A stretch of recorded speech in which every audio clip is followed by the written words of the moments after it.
नमस्कार प्रिय विद्यार्थियों, आज हम पृथ्वी की आंतरिक संरचना के बारे में अध्ययन करेंगे। बहुत ही ज्यादा महत्वपूर्ण टॉपिक है।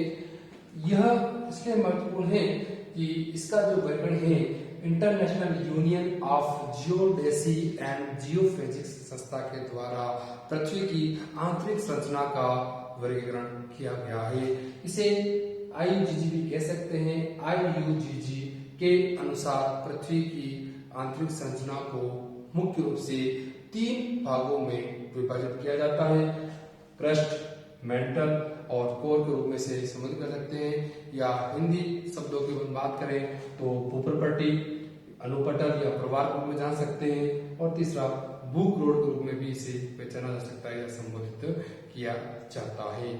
इनके लिए या इसमें हम लोगों को क्या क्या चीजें अध्ययन करनी है, एक तो घनत्व के बारे में बात करेंगे, एक गहराई के बारे में बात करेंगे, और कौन कौन सी असमर्थताएं पाई जाती है पृथ्वी की आंतरिक संरचना में, जो कई बार प्रतियोगी परीक्षा में बहुत ज्यादा पूछी जाती है कि कोर या मेंटल के बीच में कौन सी असमर्थता है, या क्रस्ट और मेंटल के बीच में कौन सी असमर्थता या डिसकंटिन्यूटी क्षेत्र पाया जाता है।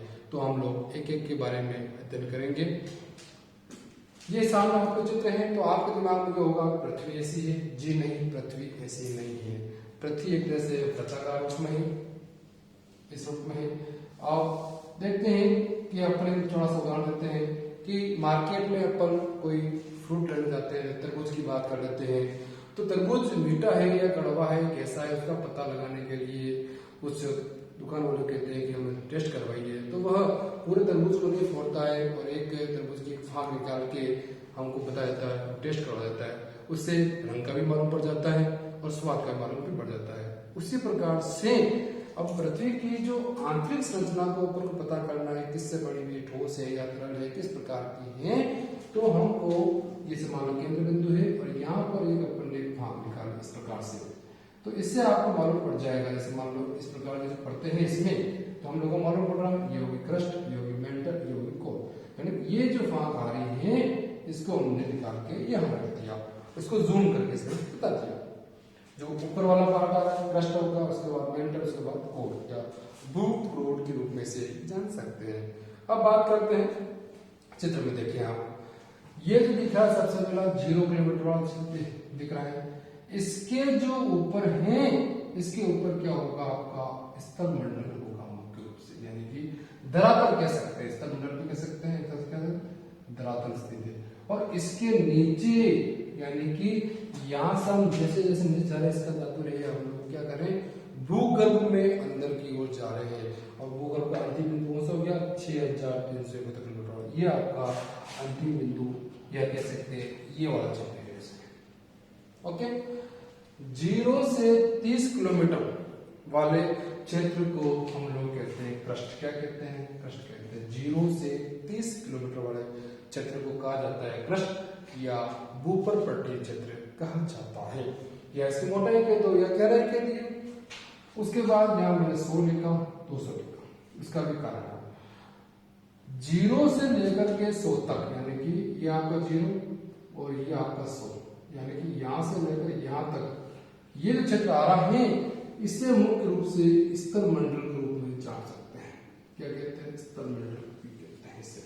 ये शायद अभी सेकंड ग्रेड या फर्स्ट ग्रेड एग्जाम पूछा होता कि भूगर्भ में या धरातल पर स्थल मंडल की मोटाई कितनी होती है, तो बहुत सारे लोग ये लगे 0 से 30 करके आगे। 0 से 30 नहीं होती है, 0 से लगा करके 100 किलोमीटर का जो क्षेत्र आता है वो होता है स्थल मंडल, या एक नाम को कह सकते हैं इसे लिथोस्फीयर के रूप में भी जान सकते हैं। क्या बोलते हैं, लिथोस्फीयर भी कह सकते हैं। कौन सा होगा, 0 से 100, 0 और 100 किलोमीटर वाले क्षेत्र को स्थल मंडल या लिथोस्फीयर कहते हैं।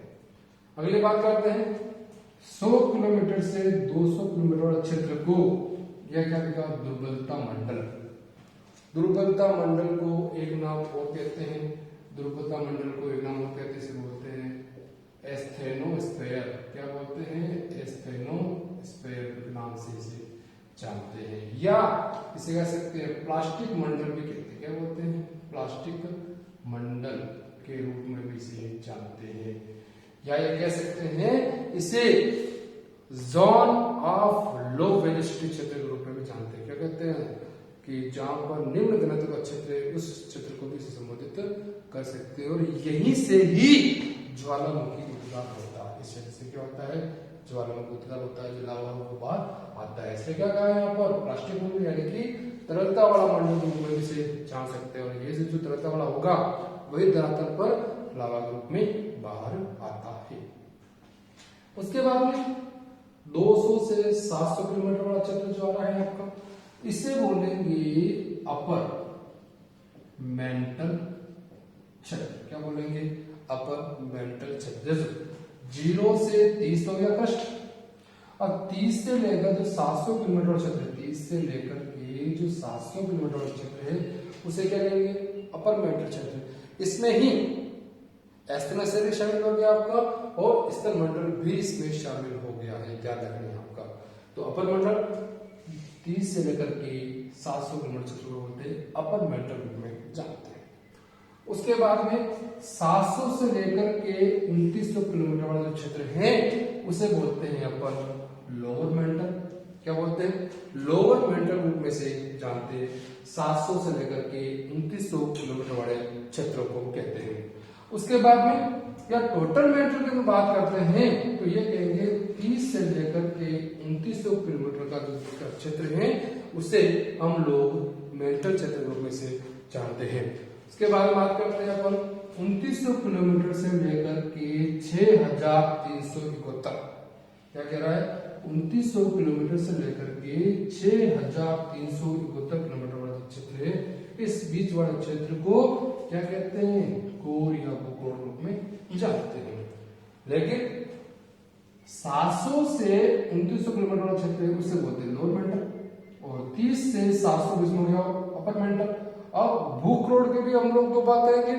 भूख रोड में क्या होगा, 2900 से लेकर के 5150 किलोमीटर का जो बीच का क्षेत्र है उसे बोलेंगे बाह्य भूख रोड या आउटर कोर के रूप में जानते हैं।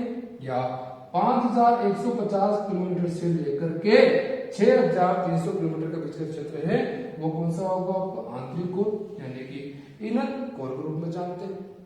अब ये क्षेत्र जो अपन ने पढ़ा गहराई के आधार पर देख रहे हैं हम, 0 से लगातार क्या हो रही, बढ़ रही है। यानी कि भूगर्भ में जैसे जैसे अपन चले जाएंगे तो गहराई क्या होगी, बढ़ती चली जाएगी। आपको देखने दीजिए रेड कलर का जो लिखे हुए देखो, सबसे स्टार्टिंग में जो स्थल मंडल जो आ रहा है आपका या क्रस्ट आ रहा है वह कौन सी अवस्था में होता है, ठोस अवस्था में होता है। उसके बाद में जो अपर मेंटल क्षेत्र है वो भी क्या होता है, ठोस अवस्था में। लेकिन ये जो दुर्बलता मंडल वाला क्षेत्र आ रहा है वह थोड़ा सा आपका तरल अवस्था में भी पाया जाता है। उसके बाद आपका लोअर मेंटल किस अवस्था में, ठोस अवस्था में। और बाई भूकोर या आउटर कोर की बात करते हैं वो क्या होता है, तरल अवस्था में। और यहीं से नीचे कौन सी तरंग नहीं जाती है, तो इस तरंग नहीं जाती। कौन सी, एस तरंग। मैंने बताया अभी इससे पहले वाले चैप्टर पे, जो एस तरंग जो है वो क्या होती है, तरल में विलुप्त हो जाती है और ठोस में वो चलती रहती है। लेकिन ठोस में सर्वाधिक गति किसकी होती है, आपकी पी तरंग की होती है, ये चीज ध्यान रखनी है।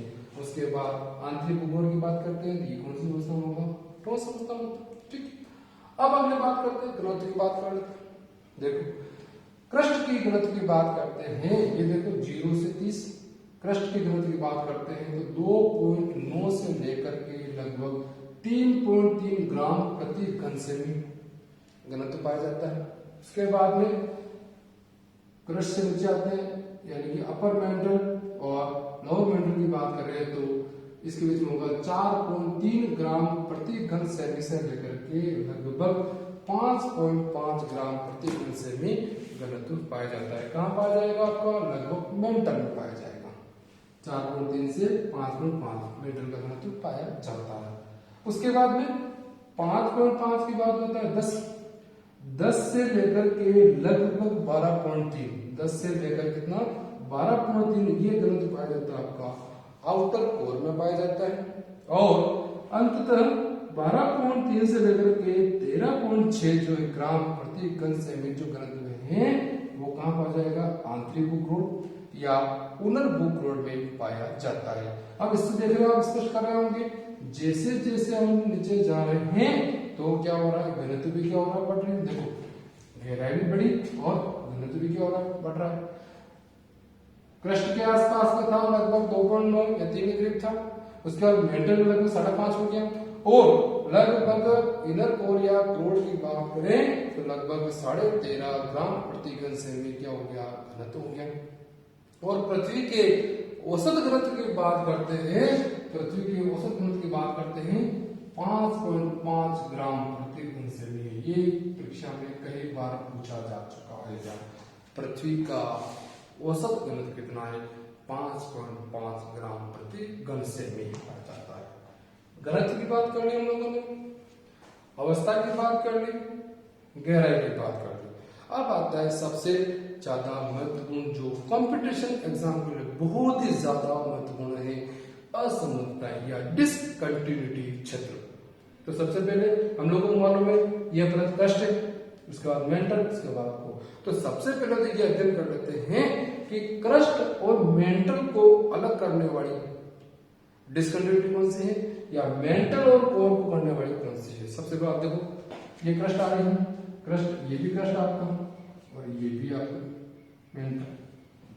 क्रस्ट और मेंटल को अलग करने वाला असमंदता क्षेत्र वाला कौन सा कहलाएगा, मोह कहलाएगा। क्या कहलाता है, मोह असमंदता क्षेत्र कहलाएगा। किस किस को, क्रस्ट और मेंटल को बताऊं। पहले मैं बड़ी बड़ी चीज बता रहा हूं आपको, भूगर्भ पट्टी और प्रवाह को अलग कौन सी करती है, तो मोह असमंदता करती है। उसके बाद मेंटल और कोर को अलग करने वाले कौन, मेंटल और कोर को अलग करने वाले कौन, गुटेनबर्ग। ये भी बहुत इंपॉर्टेंट है। दो चीज बात, क्रस्ट और मेंटल को करती है मोह असमंदता और मेंटल और कोर को करती है गुटेनबर्ग। क्योंकि अपन ने 3 मुख्य परतों में पढ़ी, अपन ने क्रस्ट, मेंटल और कोर। तो क्रस्ट और मेंटल करेगा मोह और मेंटल और कोर को करेगा गुटेनबर्ग। जैसे कई बार किताबों में भी आता है, विशाल को निकालता है, विशाल गुटेनबर्ग कह सकते हैं। इसमें विशाल गुटेनबर्ग असमंदता पाई जाती है। अब थोड़ा सा अपन डीपली जब क्रस्ट के भी हम लोगों ने पुनः 2 भाग किए। क्रस्ट को कितने भागों, 2 बांटा है। एक बात ऊपर क्रस्ट और निचला क्रस्ट, अपर क्रस्ट और निचला क्रस्ट। अपर क्रस्ट और निचले क्रस्ट को जो असमंदता बांटती है उसे बोलते हैं कोनार्ड। क्या बोलते हैं, कोनार्ड समता। ध्यान रहे मैं क्रस्ट और मेंटल की बात नहीं कर रहा हूं, मैं क्रस्ट को बांटने वाली कौन सी समता है, कोनार्ड। ध्यान रहे। उसके बाद में ऊपरी मेंटल और निचला मेंटल, ऊपरी मेंटल निचला मेंटल को अलग करने वाली रेपिटी। मैं मेंटल कोर की बात नहीं, मेंटल कोर को तो गुटेनबर्ग। ध्यान रहे दोनों क्रस्ट को अलग करने वाली Konrad. Upper mantle lower mental को अलग करने वाली असमंता कौन सी है, रेपिटी। और तीसरा बताया मैंने आउटर कोर और इनर कोर को अलग करने वाली असमंता कौन सी है, लेमार्क। पुनः आपको याद रखना चाह रहा हूं आपको कि क्रस्ट और मेंटल को जो अलग करती है वो होगी मोह असमंता और मेंटल और कोर करती है गुटेनबर्ग। लेकिन मैं प्रत्येक परत को वापस पुनः डिवाइड कर क्रस्ट को 2 भागों में, ऊपरी क्रस्ट, निचले क्रस्ट, उसको बांटेगी कोनार्ड असमंता। और मेंटल को पुनः 2 भागों में बात कर रहा हूं, ऊपरी मेंटल और निचली मेंटल, उसको भी 2 भागों में बांट करते अपन रेपिटी। और तीसरा आएगा आउटर कोर और इनर कोर, इसे डिवाइड करने वाली असमंता जो पाई जाती है वो हो गया कि लेहमान असमंता होती है। ये आप सीरियल वाइज की बात करें, कोनार्ड असमंता, मोह असमंता, रेपिडी असमंता, विशाल गुटेनबर्ग असमंता डिस्कंटिन्यूटी और लास्ट आता है लेहमान डिस्कंटिन्यूटी, जो आउटर और इनर भूक्रोड को मुख्य रूप से अलग करते हैं। ये था आज का topic, international union of geodesy and geophysics के अनुसार पृथ्वी की आंतरिक संरचना का वर्गीकरण। ये वीडियो आपको कैसा लगा, कोई आप कंफ्यूजन हो तो इससे संबंधी आप कमेंट बॉक्स पे क्वेश्चन डाल सकते हैं, हम आंसर जरूर देंगे। Thank you very much.